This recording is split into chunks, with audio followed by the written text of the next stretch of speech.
आप सुन रहे हैं जगत गुरु तत्वदर्शी संत रामपाल जी महाराज द्वारा लिखित पुस्तक धरती ऊपर स्वर्ग का पेज नंबर 16। अब क्यों मना रहे हो खुशी? क्या श्री रामचंद्र जी व सीता जी के दुखों से आप दुखी नहीं हो? हम उन दोनों के वनवास व रावण के साथ हुए युद्ध में कष्ट तथा दोनों के अयोध्या आने की खुशी, दोनों को आजीवन दुखी रहने के इतिहास को ध्यान में रखकर सारा वर्ष उनको याद रखते हैं। उस दृष्टिकोण से दीपावली यानी दिवाली का त्योहार किसी विशेष दिन नहीं मनाते। संतों के घर सदा दिवाली होती है। हम कैसे मनाते हैं दीपावली का त्योहार? प्रतिदिन देशी घी की ज्योति सुबह शाम जलाते हैं, जो एक समय 3 से 4 घंटे जलती है। एक वर्ष में 365 दिन है, तो एक वर्ष में 730 दीपक हमने जलाए, जो दिन में 7 से 8 घंटे जले, जिसने हवन का काम किया। एक गांव या शहर में हमारे अनुयायियों के 50 से 60 परिवार हैं, तो वहां सुबह शाम प्रत्येक घर में देशी घी की ज्योति जलती है, हवन होता है, जो वातावरण को शुद्ध करता है। शराब, हुक्का, बीड़ी आदि का सेवन नहीं करते, इससे प्रदूषण में बचाव रहता है। हवन के समय वेद मंत्र भी बोले जाते हैं।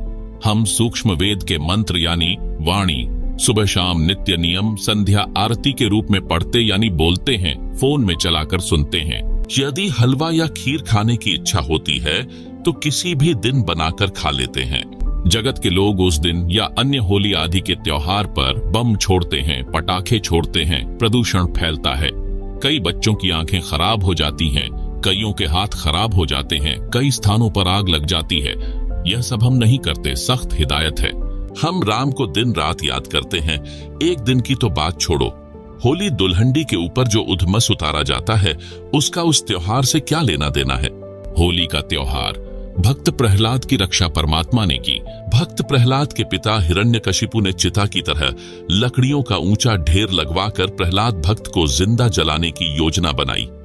होलिका नामक पापिनी, जो प्रहलाद भक्त की सगी बुआ थी, हिरण्यकशिपु के आदेश से अपने ऊपर अग्निरोधक चद्दर ओढ़कर भतीजे प्रहलाद को विश्वास में लेकर कहा कि देख बेटा, मैं भी तो आग में बैठी हूं, कुछ नहीं होगा। गोद में प्रहलाद को बैठा लिया, अग्नि जला दी। परमात्मा ने आंधी चला दी। वह अग्नि रक्षक यानी फायर प्रूफ चद्दर होलिका से उतारकर प्रहलाद भक्त पर ओढ़ा दी। आग भड़क उठी, होलिका जल मरी, प्रहलाद सुरक्षित परमात्मा ने रखा। इस खुशी का प्रतीक है होली का त्योहार। जगत क्या करता है? इस दिन लट्ठमलट्ठा औरतें कोरड़े पुरुषों को मारती है। पुरुष हट जा करके बचाव करते रहते हैं, इधर से उधर पौड़ पाटे यानी दौड़ते रहते हैं, एक दूसरे पर रंग डालते हैं, कीमती कपड़ों का नाश कर देते हैं। इसका परमात्मा से क्या लेना देना जिसने भक्त की रक्षा की? कुछ कहते हैं कि हम रंग नहीं डालते, गुलाल का प्रयोग करते हैं। विचार करो, बंदर सा मुंह बनाकर एक दूसरे को परेशान करते हो। क्या गुलाल लगाने को आप परमात्मा की आरती मानते हो? दिवाली का त्योहार त्रेता युग के अंत में हुई। रावण वध व सीता समेत अयोध्या रामचंद्र की वापसी के बाद मनाया जाने लगा। उससे पहले क्या त्योहार मनाते थे? केवल धार्मिक यज्ञ का अनुष्ठान करते थे। आप सुन रहे हैं जगत गुरु तत्वदर्शी संत रामपाल जी महाराज द्वारा लिखित पुस्तक धरती ऊपर स्वर्ग का पेज नंबर 17।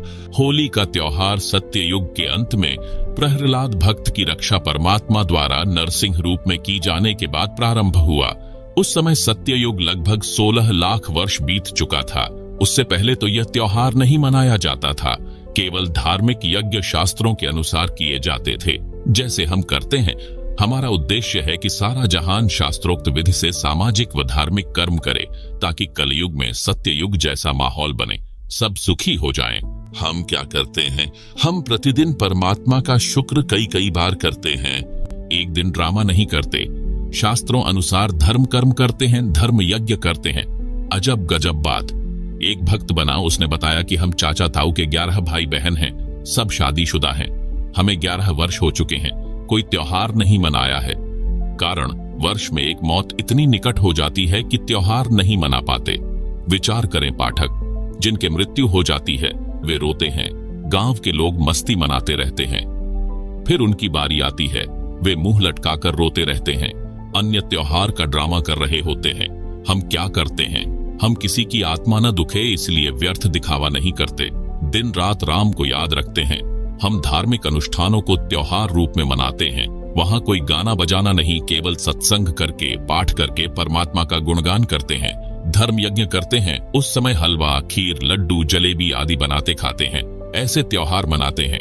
धरती ऊपर स्वर्ग कैसे बना? हमारे नियम है। नंबर 1, किसी नशीले पदार्थ का सेवन नहीं करते, यानी किसी प्रकार का नशा नहीं करते हैं। नंबर 2, तंबाकू का सेवन नहीं करते हैं। नंबर 3, दहेज नहीं देते हैं, वो न लेते हैं। नंबर 4, विवाह में 1 पैसा भी खर्च नहीं करते हैं। नंबर 5, चोरी ठगी जारी यानी परस्त्री गमन से डरते हैं, न रिश्वत लेते हैं। नंबर 6, परमात्मा का नाम जपते हैं। नंबर 7, धार्मिक अनुष्ठान गुरुजी की आज्ञा में रहकर करते हैं। ऐसे धरती ऊपर स्वर्ग बना है।